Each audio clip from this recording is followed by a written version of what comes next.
Are you guys ready to see Vados train Kale and Cabba after Dragon Ball Super? Nah, I don't think you guys are ready for this.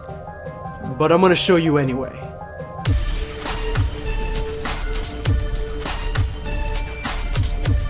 Prepare yourself, damn Saiyan. If you are new to the channel, make sure to hit that subscribe button and turn on notifications, that way you never miss a video. These are today's hashtag and the video squad winners. If you would like to join them, make sure to watch till the very end of this video. Drop your comment with the hashtag and a video squad for a chance to be featured in my next video. NefariousMonsterWolf is a Dragon Ball artist that I have been following for some time now. I love the artwork that he's been producing, especially this one where Kale is holding a passed out looking Frieza. I definitely like the surrealness of this, the vibrant colors, the deep colors, everything seems to be shaded and mixed with darkness. There's a ominous feeling behind most of his art that makes everything seem like it's from a Spawn comic. I mean, you don't get Dragon Ball as gritty as you get it from NefariousMonsterWolf, and today he has made his very first ever Dragon Ball fan manga, and he's reached out to me to check it out, so I wanted to go ahead and check it out, share it with you guys so you guys can go ahead and take a first look at this momentous occasion. And make sure to give him some love.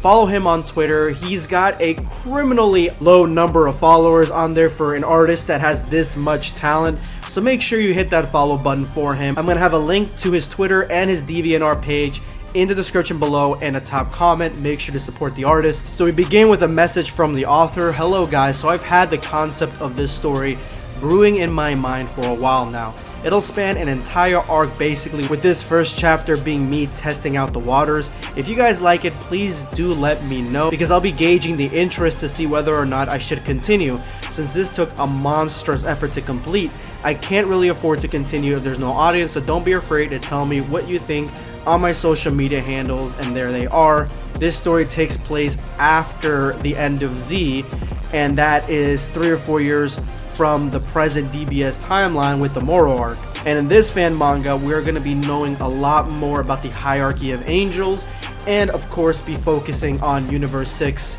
and the Universe 6 Saiyans, Caulifla, Kale, and Cabba, but you've never seen these Saiyans like this before. We begin with Planet Sadala, and right off the bat you can tell that this isn't your average Dragon Ball fan manga. He's not trying to mimic 100% the style and aesthetic of Dragon Ball. He's trying to go with his more unique flavor to it, a darker, a more toned down and reserved version of a Dragon Ball story with a lot of shading and a lot more grittiness to it that I feel belongs and feels great in Dragon Ball. We begin our story with Caulifla doing what she knows how to do best, and that is stealing food, stealing supplies from the Sadala Empire, the Sadala Kingdom, and giving it to the common people. Remember, I made a whole video talking about how the politics of Planet Sadala go and why Caulifla is doing this. So she seems to have gone back to her normal ways, but the first thing you notice is that on her clothing you see the same sign that Whis put on Goku and Vegeta. It looks like she's got it on herself as well, and that sends red flags that this is a story about her being trained by Vados. And that is when Cabba shows up. Now this is my favorite panel, the best panel in this fan manga. I don't know what it is, but something about Cabba just showing up right in front of Caulifla. They look like they've aged. Like, Cabba looks like he's a teenager, late teens or something along those lines, early 20s, and Caulifla looks older as well, but Cabba's armor is different. It's a mix between the Planet Sadala armor that we know and the Planet Vegeta armor from Universe 7. When he's just floating right there, staring at her, glaring at her because he is upset with her, there's so much that's being told right here without any dialogue. He almost looks like Superman looking down on a bad guy, and Caulifla is in defiance. And this is where we find out that Cabba is the commander of the entire Sadala force. He's gone up in ranks since the incident with the Tournament of Power. Cabba berates Caulifla, telling her that she needs to put away childish things, stop stealing from the Sadala army, and instead, because she's trying to do the right thing and give these supplies to the ones that need it the most, she should join the army and do some real change there. Go inside the system and change it instead of being an outlaw outside, and she does not like this at all. Of course, Caulifla wouldn't like this. I do like that they have this sort of history and rapport.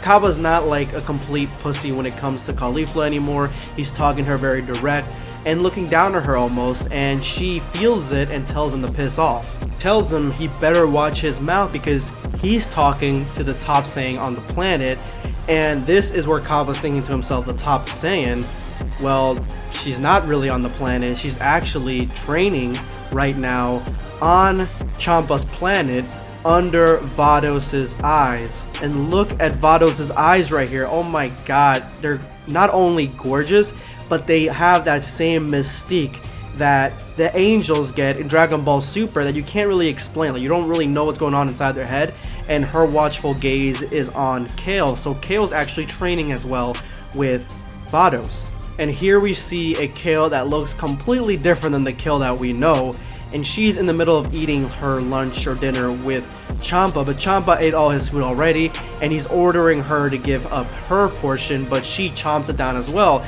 This tells us everything that we need to know. Kale is also changed. She's not the same girl, scared girl that she was back in the day. She has been training under Vados, and she's got some self-esteem. She's got a lot of confidence. Her wardrobe has changed. She looks a lot more badass, and she don't give two shits whether Champa wants her food or not. And that's when Caulifla explains the fact that Kale really doesn't like training, doesn't like fighting, but every little bit of training that she does with Vados really multiplies her strength exponentially. And originally Caulifla was proud of her, she was happy for her, and even though it was sort of unfair that her power came out of nowhere, she loved the fact that she finally got some strength to her. But ever since those days, it's like she has an endless whirlpool of ominous power continually flowing into her.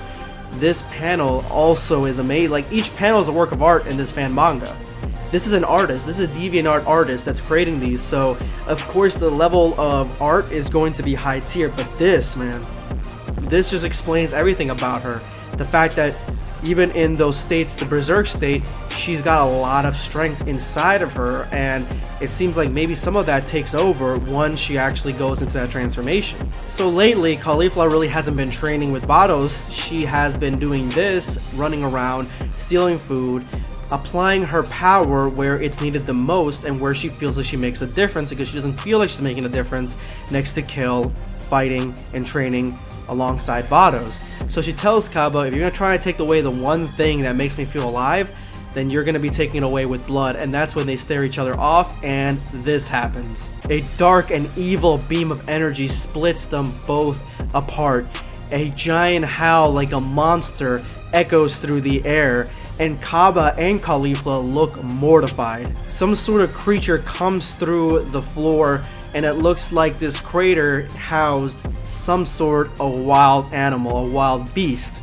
This creature looks around, smells in the air, and says, "Saiyans," and rushes towards Caulifla's subordinates, who are completely out of their element and they have nowhere else to go.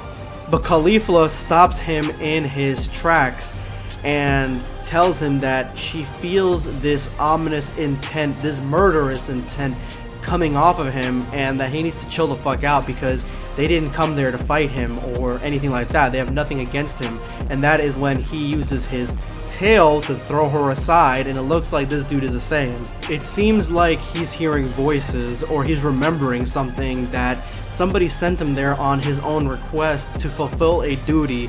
I would imagine that it is to kill Saiyans, seeing as how the name of this Dragon Ball fan manga is SaiyanSlayer.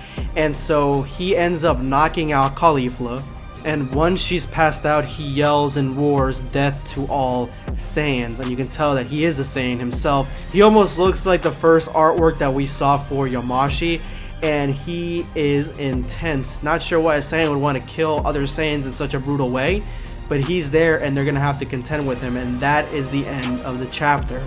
This is worth following up on. This is worth a second chapter, third chapter, fourth chapter. Finish this arc, Nefarious.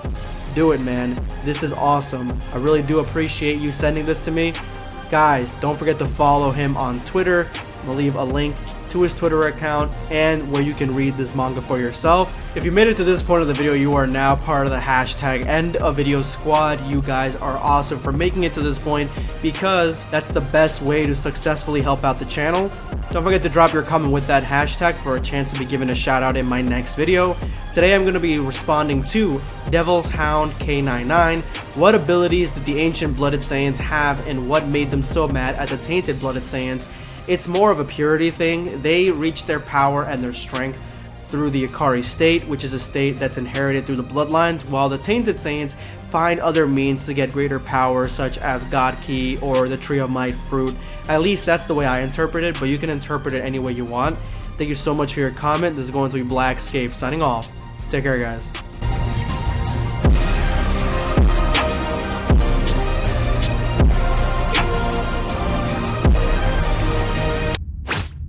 Subscribe for more content.